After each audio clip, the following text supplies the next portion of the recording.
Madagajaraja movie review. నటీనటులు విశాల్, అంజలి, వరలక్ష్మి, శరత్ కుమార్, సంతానం, సోను సూద్, ఆర్య, శరత్ సక్సేనా, సుధ, సుబ్బరాజు, సదగోపన్ రమేష్, మనోబాల తదితరులు. సంగీతం విజయ్ ఆంటోనీ, ఛాయాగ్రహణం రిచర్డ్ ఎం.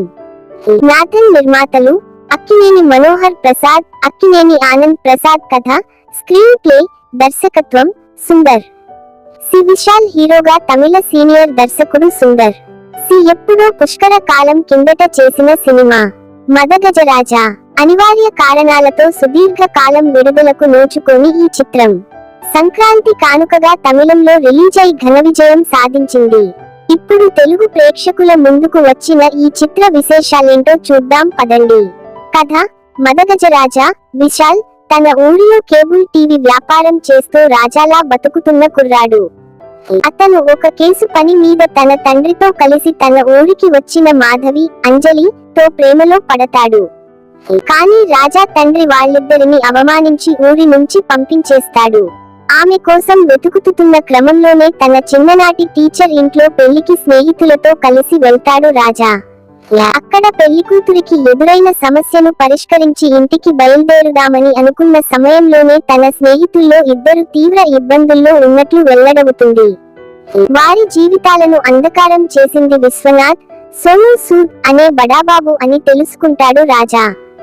మీడియా అధినేతగా, రాజకీయాల్లో చక్రం తిప్పే వ్యక్తిగా తిరుగులేని స్థాయిలో ఉన్న విశ్వనాథ్ తో సామాన్యుడైన రాజా సమరానికి సై అంటాడు.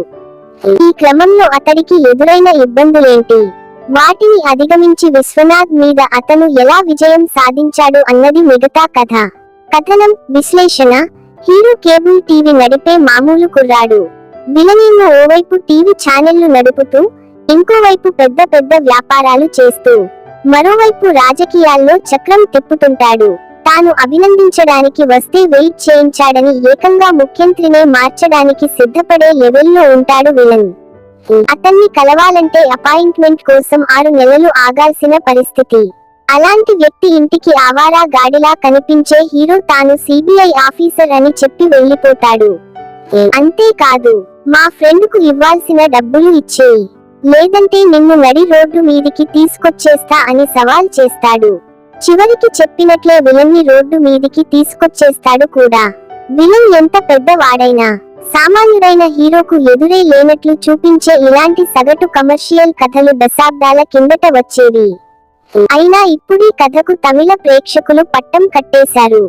వాళ్లకు అంతగా ఇందులో ఏం నచ్చిందో కానీ, తమిళ సినిమాలను ఎప్పుడూ వెనక్కి నెట్టేస్తూ వినూత్నమైన కథలతో పెద్ద కాన్వాసుల్లో రూపొందుతున్న తెలుగు సినిమాలకు అలవాటు పడ్డ మన ప్రేక్షకులకు మాత్రం మదగజరాజా చాలా సాధారణమైన సినిమాలాగే అనిపించొచ్చు.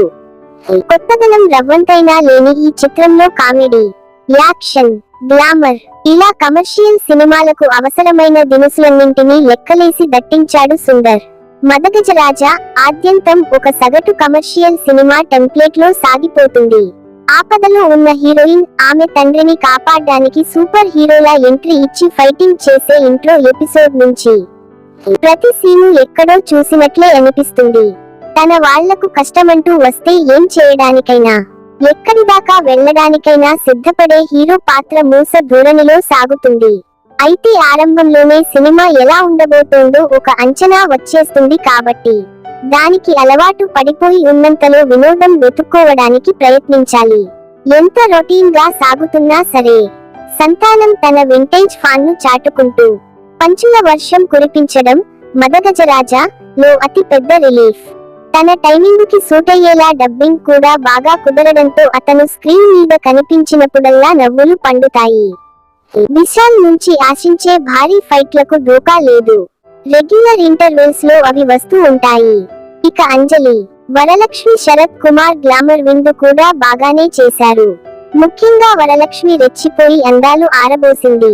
హీరో ఏదో ఒక మంచి పని చేయడం, లేదంటే మంచి మాట చెప్పడం, అవతల హీరోయిన్లు ఫ్లాట్ అయిపోవడం, అలా పాట అందుకోవడం, ఇలా నరేషన్ పరంగా చాలా ఏళ్ల వెనక్కి తీసుకెళ్తాడు సుందర్. మదగజరాజా లో ప్రధానంగా టైంపాస్ చేయించేది కామెడీనే. కథ పరంగా ఎక్కడా ఎగ్జైట్మెంట్ కలగదు. విలన్ కు ఇచ్చే బిల్డప్ కి అతడి ప్రవర్తనకు అసలు పొంతన ఉండదు. హీరోకు అసలు ఛాలెంజ్ అంటూ ఏమీ ఉండదు. చిన్న లాక్ వేయడం, దాన్ని అతను ఛేదించి తాను ఏమనుకుంటే అది చేసేయడం, ఇలా వన్ సైడెడ్ గా నడుస్తుంది కథ. అలాంటప్పుడు ఇక కథలో సంఘర్షణ ఏముంటుంది? చచ్చిపోయిన వ్యక్తిని బతికున్నట్లుగా చూపించి డ్రామా నడుపుతూ కామెడీ పండించే ప్రయత్నం ఎన్నో సినిమాల్లో చూశాం. ఇటీవలే సంక్రాంతికి వస్తున్నాం లోనూ చూసిన అదే కామెడీని ఇందులో ఒక లెంగ్తీ ఎపిసోడ్ గా పెట్టారు. 2 ఏళ్ల కిందటే చనిపోయిన మనోబాల ఆ పాత్రలో కనిపించడం చూసి నవ్వాలో బాధపడాలో అర్థం కాదు.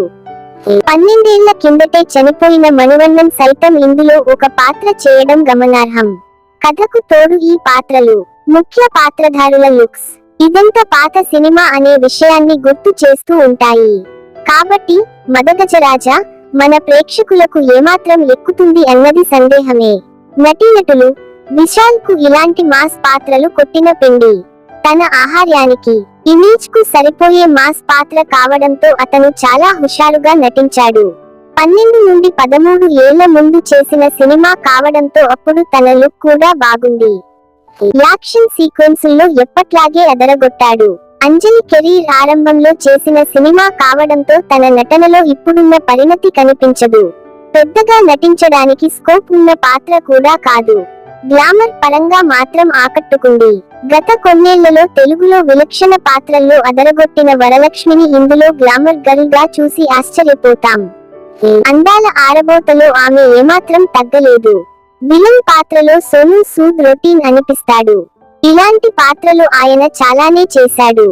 సంతానం కామెడీ సినిమాలో మేజర్ హైలైట్.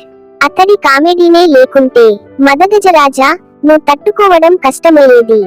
సుబ్బరాజు, సుధా, సత్యకృష్ణ, గాయత్రిరావు లాంటి తెలుగు నటులు ఇందులో నటించారు. అయితే వాళ్ళ పాత్రలకు ప్రాధాన్యం అంతంత మాత్రమే. మిగతా ఆర్టిస్టులంతా మామూలే. సాంకేతిక వర్గం ఇప్పుడు హీరోగా బిజీగా ఉన్న విజయ్ ఆంటోనీ కేవలం సంగీతానికే పరిమితమైన రోజుల్లో చేసిన సినిమా ఇది. ఒక సగటు మాస్ మూవీకి అవసరమైన సంగీతాన్ని అందించాడతను. పాటలు ఊర మాస్ గా సాగుతాయి. కొంచెం శబ్ద కాలుష్యం ఎక్కువైన ఫీలింగ్ కలుగుతుంది. నేపథ్య సంగీతం ఓకే. రిచర్డ్ ఎం. నాథన్ ఛాయాగ్రహణం బాగుంది. నిర్మాణ విలువలు ఈ సినిమా తీసిన రోజుల ప్రమాణాల మేరకు బాగానే ఉన్నాయి. ఇక కథకుడు, దర్శకుడు సుందర్ సి అంటేనే రొటీన్ మాస్ సినిమాలకు పెట్టింది పేరు. సినిమా ఆయన స్టైల్లో సాగిపోయింది. కామెడీ విషయంలో తన బలాన్ని సుందర్ మరోసారి చూపించాడు. అంతకు మించి సుందర్ ప్రత్యేకంగా చేసిందేమీ లేదు. రొటీన్ కథను అంతే రొటీన్ గా నరేట్ చేశాడు. చివరగా మదగజరాజా రొటీన్ మాస్ రాజా రేటింగ్ 2.55.